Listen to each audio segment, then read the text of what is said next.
Welcome back to a Munchausen's Proxy, where I once again torture my brain for your amusement. I don't have a lot of prologue for episode 6 of The Last of Us, so let's just get right into the spoiler review. In case you forgot, and skipped through the review of last week's episode, we start this week with a short replay of Henry whacking himself. For reasons?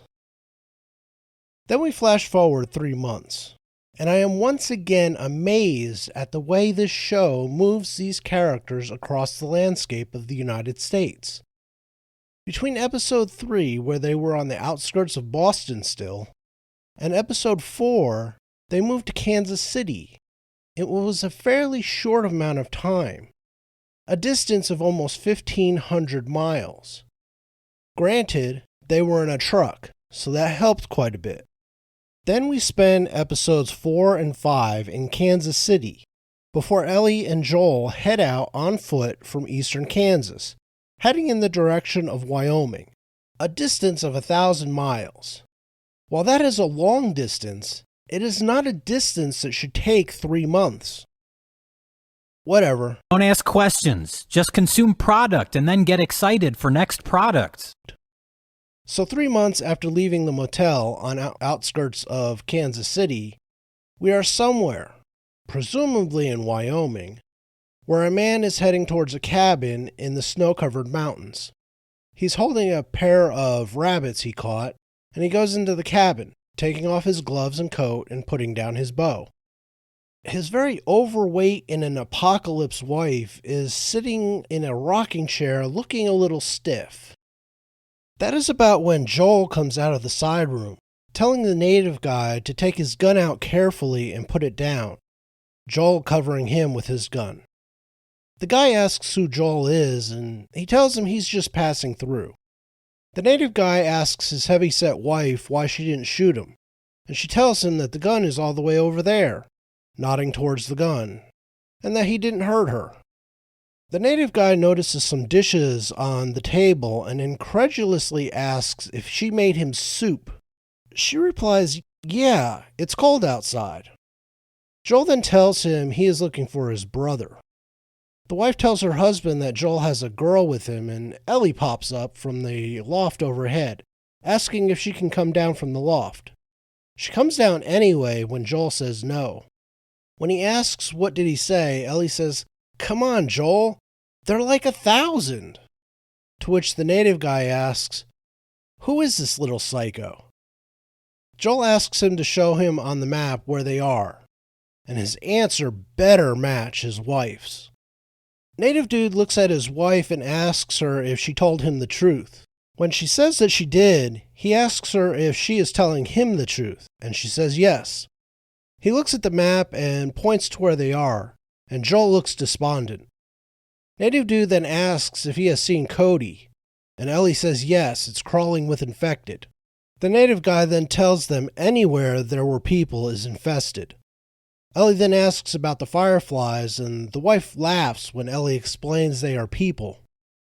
Joel asks him if he has any advice about the best way west. Native dude says yes, go east. He tells Joel never go past the river. When Ellie asks what is out there, the wife says death. They never see what is out there, but they see the bodies they leave behind. If his brother is west of the river, then he is gone. Ellie and Joel leave, and Ellie grabs one of the rabbits hanging by the door outside. Joel stops by the fence and looks like he's having a heart attack. Ellie asks him if he's alright, reminding him that if he is dead, then she is He says he is okay, and Ellie says let's go find Tommy. All they have to do is cross the river of death. They get to the river as sun nears the horizon, and Joel decides they will stop in some caves by the river for the night. While Joel duct tapes his boot, Ellie is standing on a boulder looking up at the aurora. Joel calls her down, telling her she is going to break her neck.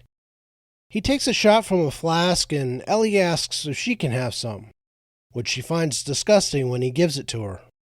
She asks him what happens after they find the Firefly base and the doctors take her blood to make a cure. What will they do? When he asks what she means by we, she says, fine. What will you do? He tells her he never really thought about it, since it wasn't an option. Then he tells her that he would like to raise sheep. When he asks what she wants to do, she starts talking about how she studied all she could about space in school. And at no point does Joel point out exactly how hard and expensive it is to launch people into space. Never mind that the technology was probably lost when the governments failed. Ellie then starts wondering if her blood will work for a vaccine, especially after Sam turned. Joel tells her that it's a little more complicated than that. He tells her that Marlene is no fool.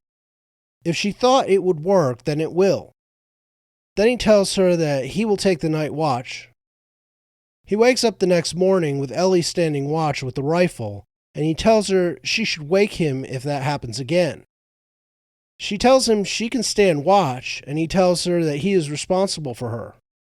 She tells him all the things she did on watch that he taught her, and the smug is just radiating off her as she says, "What can I say? I'm a natural." They get to the river and Joel fires a shot, watching the far bank. Ellie snidely says, "The river of death. Still no people." They head for the bridge over the river and get to the dam, Ellie babbling the entire time instead of shutting the hell up and paying attention to her surroundings. They come to another river and says, "Hey Joel, what if this is the river of death?" He begins checking the map as they walk up a hill, and horsemen come over the crest, surrounding the pair. How they snuck on them while riding horses is beyond me. Horses are not quiet modes of transportation. One of the horsemen asks if they have been near infected. Joel tells him there aren't any infected out here. The horseman says the hell there ain't, and they bring out a dog to sniff the two. Joel and Ellie both look worried about the dog sniffing Ellie, but she winds up on the ground with the dog licking her face. The horseman tells Joel that he just bought them 10 more seconds, wanting to know what they are doing out there.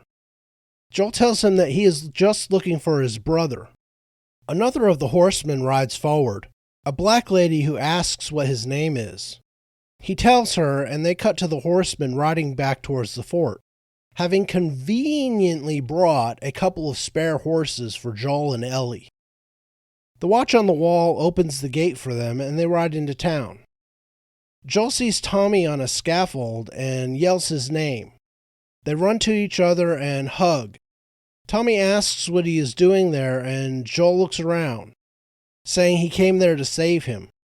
They both laugh and hug some more. Then we cut to the dining hall where Ellie and Joel are wolfing down some food, the black lady and Tommy looking on.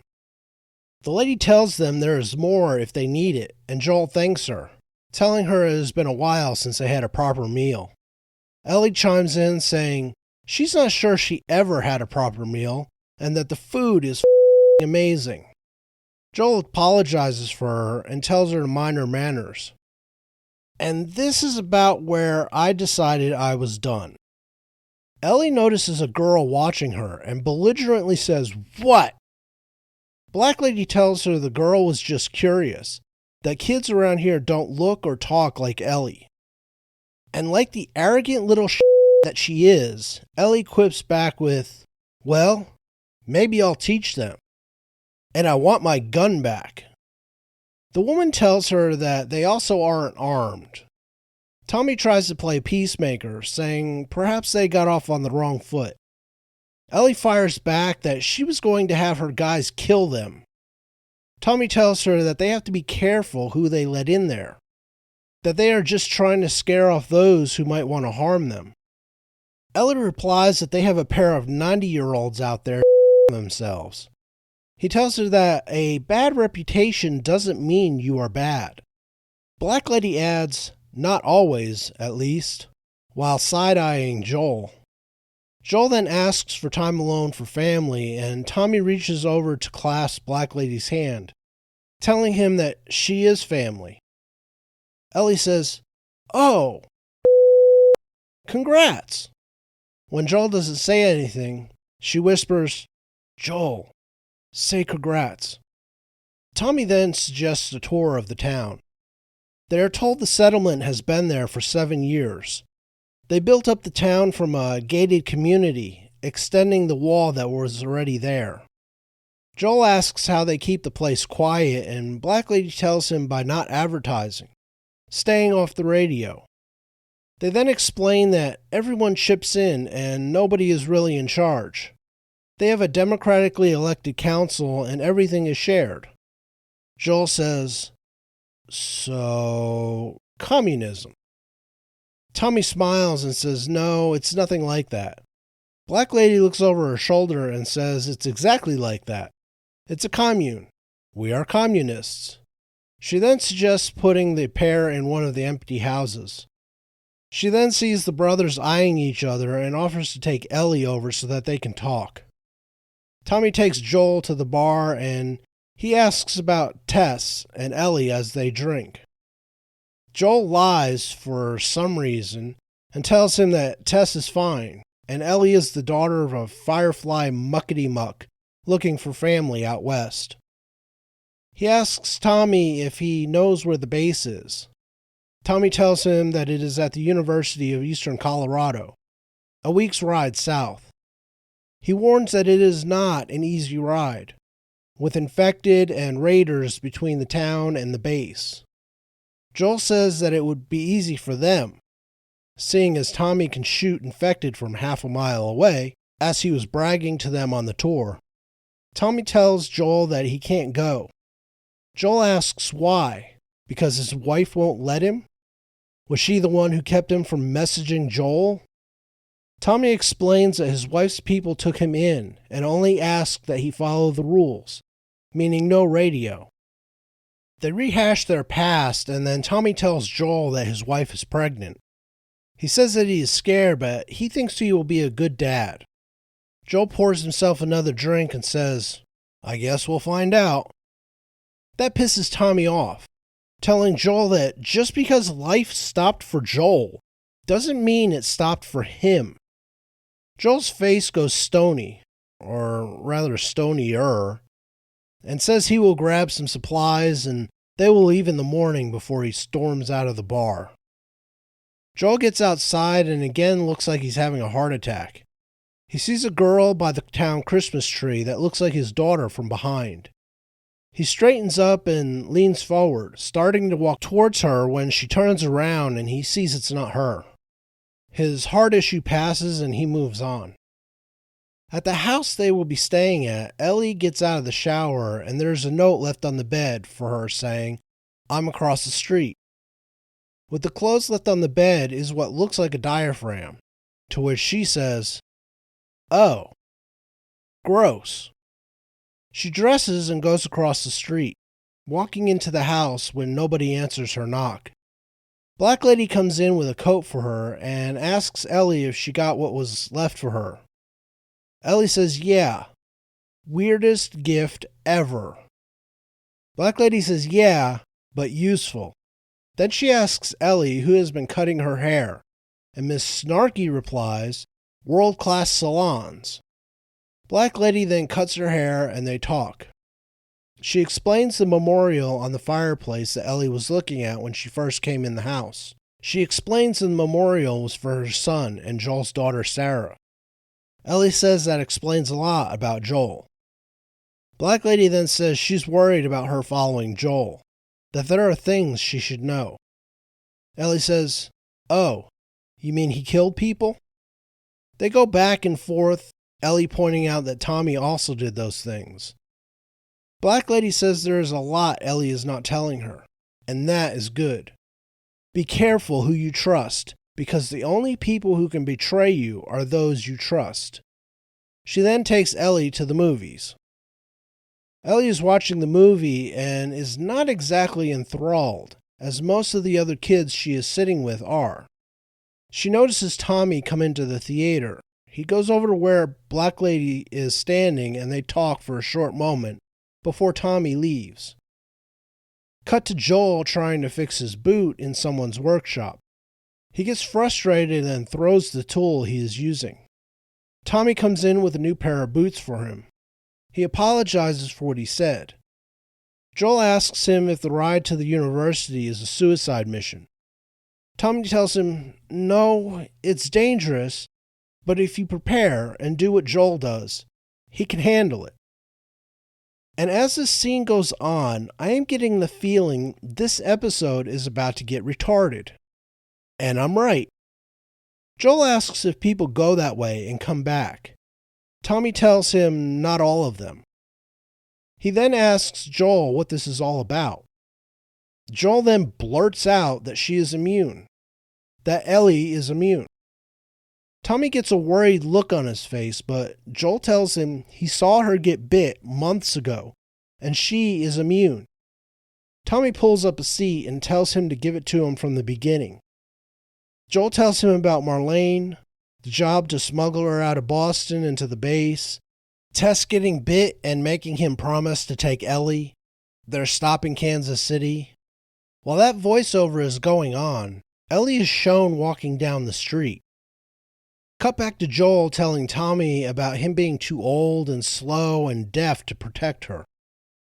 That he is afraid when they were stopped by the horsemen and the dog was brought out. Joel is basically having a full-on breakdown. He wants Tommy to take Ellie, to redeem their past and not to tell anyone else or they will shoot her. Tommy agrees to take her at dawn. Back at the theater, Tommy comes in and Black Lady smiles at him, but her smile fades when she sees his face. At the house Joel and Ellie are assigned, he finds Ellie reading a diary. She asks why he is still there. She overheard the brothers talking. He tries to explain why, and she blows up at him, saying she is not Sarah. She tells him that everyone she ever cared about died or left her, except him, and now he is leaving her too. She tells him not to excuse it by saying she would be safer with someone else, because she would just be more scared than she already is.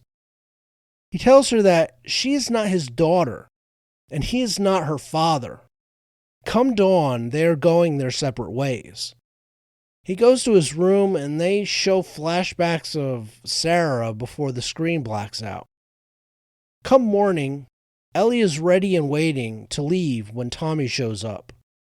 When they get to the stables, they find Joel readying a horse.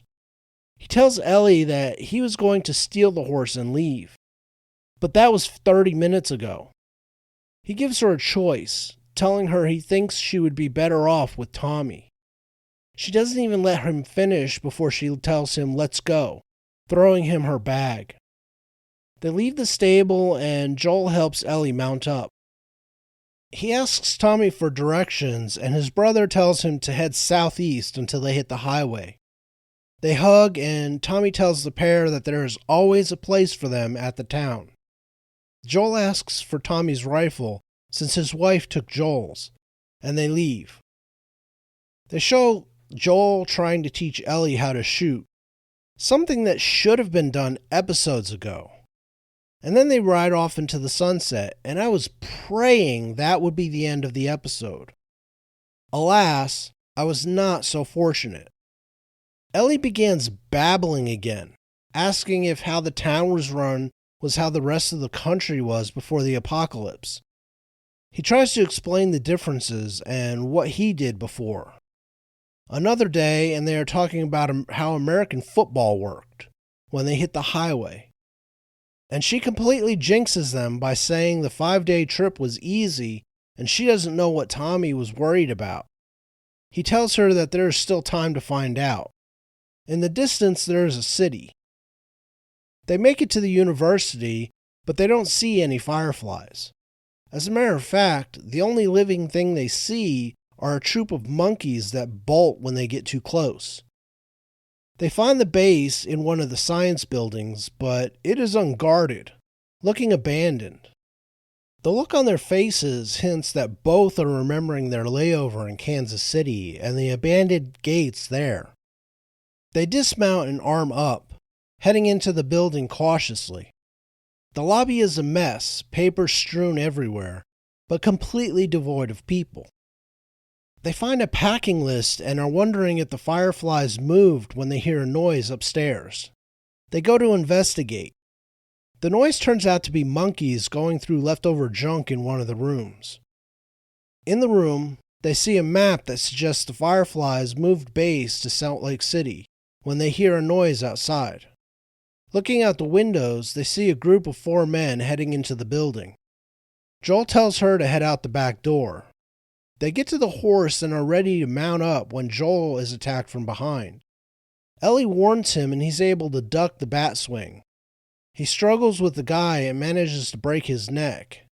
However, sometime in the tussle, his assailant stabbed him with what looks like a stake or some kind of crude knife. The other 3 guys come running out of the building and Joel and Ellie mount up. As they ride off, Ellie pops off some shots with her pistol to keep them back. They are riding along a railroad track sometime later, Ellie saying she thinks they outran the guys. She says Joel's name a couple of times before he falls off the horse. She jumps off, telling him to open his eyes, that she can't do this without him. She doesn't know where she's going or what to do. She whispers, "Please, please," before the screen fades to black. Where do I start with this one? Well, the level of stupid dropped from last week, but that is not saying much. Henry was about as retarded a character as this show has presented thus far. I enumerated these stupidities in the last review, and they were numerous. Nothing quite that egregiously irritating or brain cell destroying in this episode. No, what there was probably worse. Let's go through them as they happened. We begin with the completely unnecessary opening repeat of Henry offing himself. I am still not sure what the hell that was for. From there, we immediately hit my ongoing issue with people in Hollywood not understanding how people move across the land. It should not have taken them 3 months to walk from Kansas City to Wyoming. It is only 1,000 miles and something that should have been able to be walked in about a month. 2 tops. Then we come to the native couple, one of whom is an obese woman. An obese woman. In a post-apocalyptic world where processed foods and sitting on your ass all day is not a thing anymore. On the plus side, the husband didn't like Ellie any more than I do. When the pair leave the cabin, Joel has what looks like a heart attack, or at least a heart issue. It happens twice in this episode, and both times were idiotic. So he is either leading up to a heart attack, which is not mentioned by anyone I have ever heard talk about the game, or they are leading up to him having a doozy of a panic attack. If it is the latter, then the writers should be smacked upside the head with their own scripts.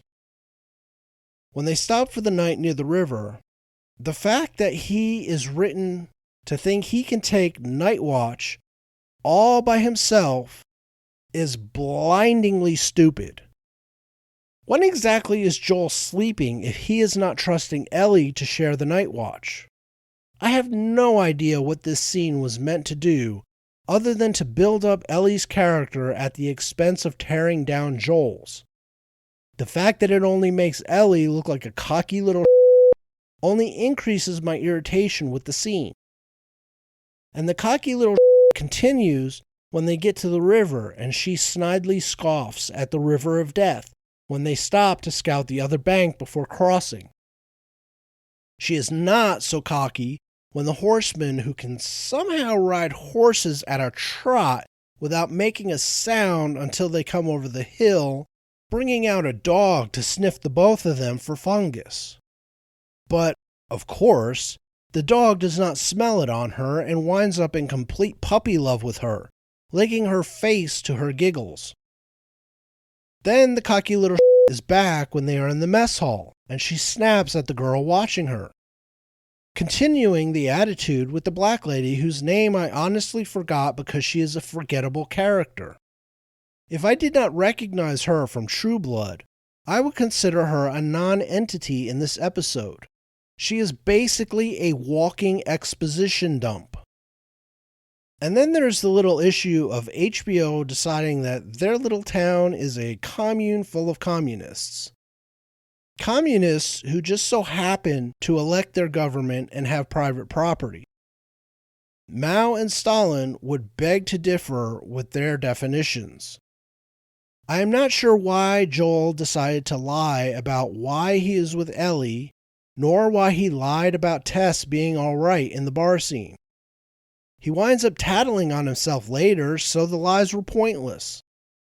And Tommy changes his mind awfully easily. All it took was his brother having a mental breakdown. Joel, the stoic to the point of being a walking plank of wood.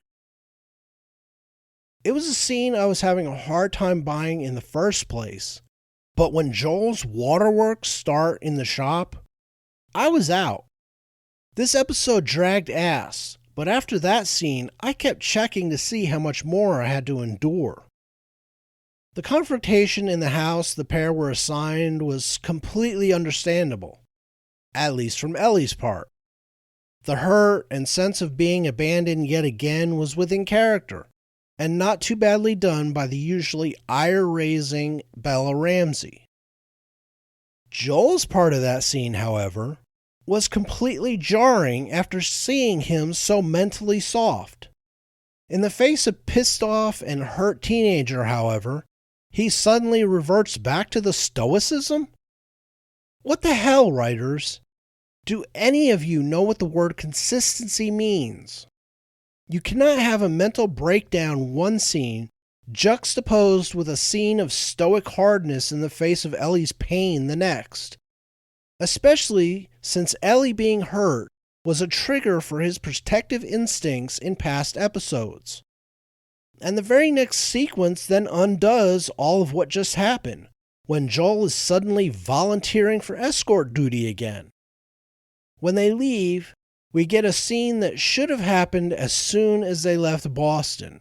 It should not have taken Kansas City for Joel to start teaching Ellie things like shooting and situational awareness. The latter she still does not have, even after leaving Jackson, since she is once more running her mouth at full speed at full volume as they ride towards the university.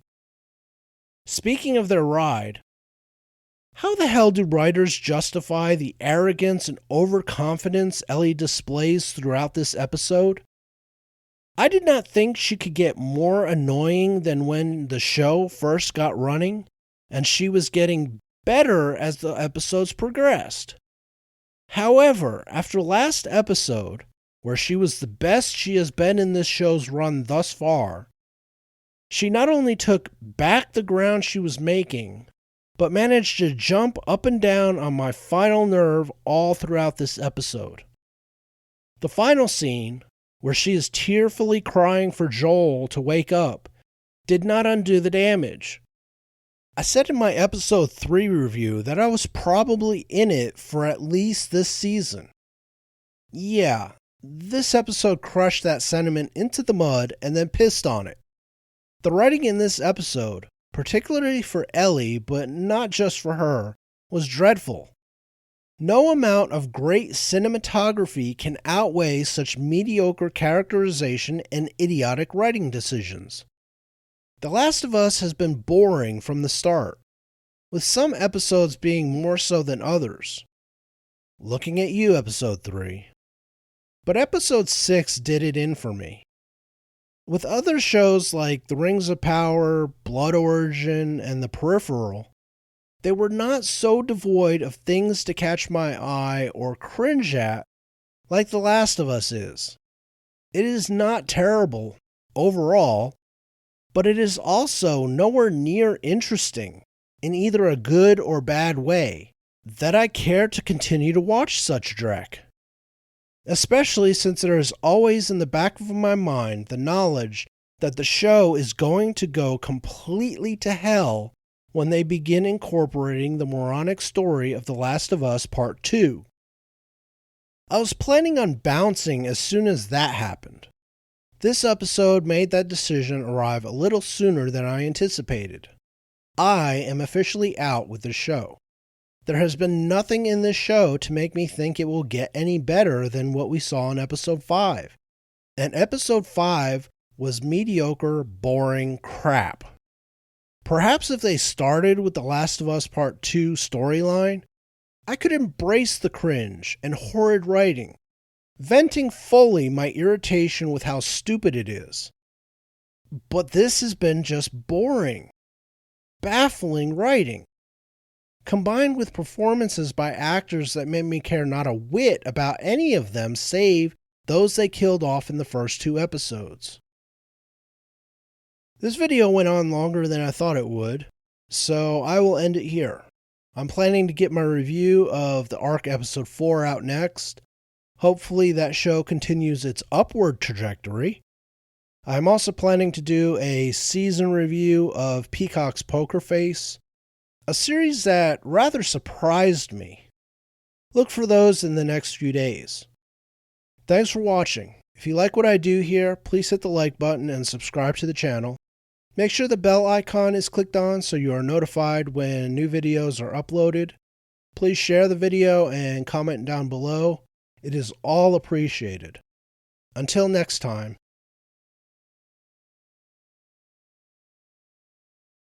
Tschüss.